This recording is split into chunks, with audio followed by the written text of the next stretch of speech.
Welcome to the School of the Lost Tribes. Your charity helps generate the lessons needed to seal the chosen before the destruction. 2 Ezra 8-1. He answered me and said, "The Most High made this world for the sake of many, but the world to come for the sake of few." This verse introduces one of the clearest statements in all of 2 Ezra concerning the division between the present age and the age to come. The Most High made this world for the sake of many. The present world, this current age of corruption, mixture, sin, and testing, exists broadly. Many people live in it. Many are born, eat, work, marry, build, and die in it. It is expansive and populated. This age allows both righteous and wicked to exist side by side. It is the arena of the contest, as stated in chapter 7. But for the sake of many does not mean all inherit what comes next. It simply means this present system accommodates the masses, but the world to come for the sake of few. This is the striking contrast. The coming age, the immortal kingdom where corruption has passed away, is not designed for the majority. It is reserved for the few who overcome. Within the framework of the exclusive doctrine of the Israelites, this few refers to the righteous remnant of Israel, not the nations, and not even the entire nation collectively. Though many Israelites are born into the covenant, only a remnant keep the law, endure the trial, and inherit the promises. This aligns with the remnant doctrine in Isaiah, the narrow path principle, the earlier teaching in 2 Ezra 7 that many are created, but few shall be saved. The present world is wide. The world to come is selective. The current age is for testing. The next age is for reward. The message is sobering. Being born into this world, even being born into Israel, is not enough. Only the victorious inherit the age to come. 2 Ezra 8:2. But I tell you a parable, Ezra. Just as when you ask the earth, it will tell you that it provides very much clay from which earthenware is made, but only a little dust from which gold comes. So is the course of the present world. Yahweh now explains the principle of the many and the few through a parable drawn from creation itself. But I tell you a parable, Ezra. The Most High uses imagery to make the spiritual reality unmistakable. This is not random poetry. It is a structured explanation of divine selection. When you ask the earth represents creation at large, the source of material life. Just as the earth produces physical substances in abundance, so too this present world produces many people. It provides very much clay from which earthenware is made. Clay is plentiful. From it come many vessels, common pots, jars, and containers. This symbolizes the many people born into this present world. Quantity is not the issue. Abundance is. But only a little dust. The contrast begins here. Though clay is abundant, only a small portion becomes something refined or precious. The emphasis is on scarcity. What is rare carries greater distinction. Within the framework of the exclusive doctrine of the Israelites, the parable reinforces the previous verse. Many are created, few are chosen. Many are born into Israel. Few remain faithful to the covenant. The earth yields abundance, but only a small portion is shaped for higher purpose. Likewise, the present world contains multitudes, but the world to come belongs to the refined remnant. The message is not about numbers alone. It is about selection through refinement. The clay is common. The finished vessel of honor is rare.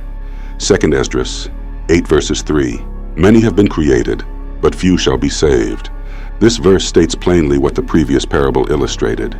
It is a direct declaration from the Most High concerning the outcome of the contest of life. Many have been created. The number of people brought into existence is vast. The present world is full. Generations rise and fall. Multitudes are born, especially within Israel, who were chosen as a nation and multiplied greatly. Creation itself is not selective. Birth is not proof of inheritance. But few shall be saved. The word few is deliberate. Salvation here refers to entering the world to come, the immortal age described in chapter 7. It is not about temporary deliverance. It is about final preservation in the kingdom. Within the framework of the exclusive doctrine of the Israelites, this verse does not mean the nations will be saved in large numbers while Israel is excluded. Rather, it emphasizes that, though many Israelites are born into the covenant, only a remnant will endure in obedience, and only that remnant will inherit immortality. This aligns with the remnant theme throughout the prophets, the narrow path principle, the earlier teaching that the world to come is made for few. The message is sobering but clear. Creation is broad, salvation is narrow, birth is common, victory is rare. The difference between the many and the few is not identity alone, but obedience, endurance, and faithfulness to the covenant. 2 Ezra 8 verses 4. I answered and said, Then drink your fill of understanding, O my soul, and drink wisdom, O my heart. After hearing that many are created but few shall be saved, Ezra turns inward. This verse is a moment of self-exhortation. Then drink your fill of understanding. Ezra tells his own soul to fully absorb what has just been revealed. The truth is heavy, sobering, and difficult, but instead of rejecting it, he chooses to consume it deeply. To drink means to receive completely, without resisting. O my soul, this is internal reflection. Ezra is not speaking to the people yet. He is strengthening himself first. Before teaching Israel, he must settle the matter within his own spirit. And drink wisdom, O my heart. Wisdom is not just knowledge of judgment, but understanding why Yahweh judges as he does. Ezra chooses to accept the reality that the path is narrow, the remnant is small, the promises are conditional upon endurance. Within the framework of the exclusive doctrine of the Israelites, this verse is powerful. Ezra recognizes that though Israel is chosen, selection does not cancel accountability. The truth that few shall inherit the world to come is painful, but it is righteous. Rather than argue further, Ezra disciplines his heart to accept divine order. This verse teaches an important principle. Before we can warn others, before we can teach the nation, we must first let the truth settle within ourselves. Understanding must be drunk fully. Wisdom must be embraced completely. Only then can one endure the reality that the kingdom is for the victorious remnant, not the careless multitude. 2 Ezra 8 verses 5. For not of your own will did you come into the world, and against your will you depart, for you have been given only a short time to live. Ezra continues speaking to his own soul, reinforcing the seriousness of life and the urgency of wisdom. For not of your own will did you come into the world. No man chose to be born. Life was given by Yahweh. This reminds Ezra and Israel that existence itself is not self-created. We are here by divine will, not personal decision. And against your will, you depart. Death does not ask permission. Just as birth was not chosen, the time of departure is not in man's control. This reinforces the authority of the Most High over both entrance and exit from this world. For you have been given only a short time to live. Life in this present age is brief. It is not the kingdom. It is not immortality. It is the testing ground, the arena of the contest described earlier. The time allotted is limited, and once it ends, judgment follows. Within the framework of the exclusive doctrine of the Israelites, this verse sharpens the urgency for the covenant people. You did not choose to be born into Israel. You will not choose when you die. But within this short window you must choose obedience. Life is temporary. The contest is brief. The consequences are eternal. Ezra is disciplining his soul to remember. Since life is short and not self-determined, it must be used wisely to secure a place in the world to come, which is reserved for the victorious remnant. 2 Ezra 8 verses 6. O Lord, who are over us, grant to thy servant that we may pray before thee, and give us seed for our heart and cultivation of our understanding, so that fruit may be produced, by which every mortal who bears the likeness of a human being may be able to live. After disciplining his own soul, verses 4 to 5, Ezra now turns outward in prayer and supplication. This verse is a plea for spiritual growth and survival. O Lord, who are over us. Ezra acknowledges Yahweh's supreme authority. He is ruler over Israel and over all creation. This establishes proper order. Man submits. Yahweh governs. Grant to thy servant that we may pray before thee. Ezra understands that even prayer is a privilege. Access to Yahweh is not automatic. It must be granted. This reflects humility and covenant dependence. Give us seed for our heart. The seed represents divine truth, wisdom, and righteousness planted within. Just as natural seed produces crops, spiritual seed produces obedience.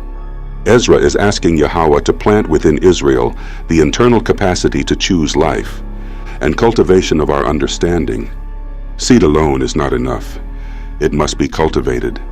This refers to growth in wisdom, discipline, and fear of Yahweh. Understanding must be trained and nurtured so that fruit may be produced. Fruit represents the outcome of obedience, righteous actions, faithfulness to the law, endurance in the contest. Without fruit, there is no inheritance in the world to come, by which every mortal who bears the likeness of a human being may be able to live. Live here refers not merely to breathing, but to true life, immortality in the age to come. Within the framework of the exclusive doctrine of the Israelites, this is specifically about those of Israel who respond to the planted seed and produce righteous fruit. Ezra understands something critical. Life is short. The contest is real. Few are saved. Therefore, Israel must receive spiritual seed, cultivate understanding, and produce fruit. Otherwise, they will not inherit the kingdom. This verse shifts from lament to petition. Instead of only grieving over the few, Ezra now asks Yahweh to equip his people to become part of the few. 2 Esdras 8 verses 8. Dos Esdras 8:8. And because thou dost give life to the body which is now fashioned in the womb, and dost furnish it with members, what thou hast created is preserved in fire and water. And for 9 months the womb which thou hast formed endures thy creation, which has been created in it. Ezra continues magnifying Yahweh's sovereignty, now focusing on the miracle of human formation in the womb as proof of divine authority and mercy. Thou dost give life to the body, which is now fashioned in the womb. Life does not originate from man's power. It is given directly by Yahweh. Every child conceived is evidence of his active involvement. Formation in the womb is not accidental biology. It is divine craftsmanship. And dost furnish it with members. Every limb, organ, and function is designed and appointed by the Creator. This echoes the truth that man is not self-made. Israel, like all mankind, is fearfully and wonderfully formed, but especially accountable because they know the Creator. What thou hast created is preserved in fire and water. Fire and water symbolize danger and vulnerability, yet the unborn child is preserved through conditions that would otherwise destroy. This highlights Yahweh's protective hand, sustaining life even before birth. For 9 months, the womb which thou hast formed endures thy creation. The womb itself is designed by Yahweh to carry and protect life. The full gestation period reflects divine order and timing. Just as Yahweh carefully oversees physical birth, so he oversees spiritual destiny. Within the framework of the exclusive doctrine of the Israelites, Ezra is making a profound argument. If Yahweh carefully forms and preserves life in the womb, if he governs birth with precision and protection, then surely he has purpose in judgment and salvation. The one who oversees 9 months of hidden formation also oversees the short span of earthly life and the eternal outcome afterward. Ezra is building toward this realization. The Creator who gives life so carefully will judge life just as carefully. Nothing about existence is random, not birth, not life, not judgment. And the same divine care that forms the body also tests the soul in the contest of obedience. 2 Esdras 8 verses 9. But that which keeps and that which is kept shall both be kept by thy keeping. And when the womb gives up again what has been created in it, Ezra continues building his argument from the miracle of birth, emphasizing divine preservation and sovereign oversight. But that which keeps and that which is kept shall both be kept by thy keeping. Here Ezra acknowledges that both the womb, which keeps the child, and the child, which is kept, are themselves preserved by Yahweh. This establishes a layered truth. The protector is protected. The vessel is upheld. Everything depends on the Most High. Nothing sustains itself, not even the womb that sustains life. Yahweh is the ultimate keeper. And when the womb gives up again what has been created in it, birth is described as a release. What was hidden is brought forth into the open world. This transition mirrors a larger spiritual principle in 2nd Esdras. Just as the womb releases the child into physical life, the grave will release the soul into judgment. Within the framework of the exclusive doctrine of the Israelites, Ezra's reasoning is powerful. If Yahweh oversees conception, sustains life in hiddenness, controls the timing of birth, then he also oversees the short span of earthly life, controls the timing of death, governs the outcome of judgment.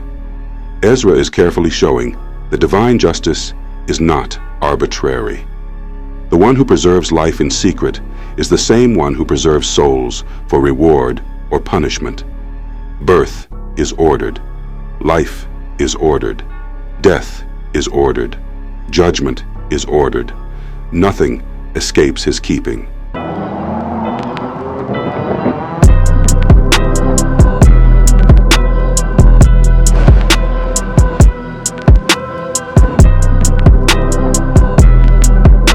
Table of Contents.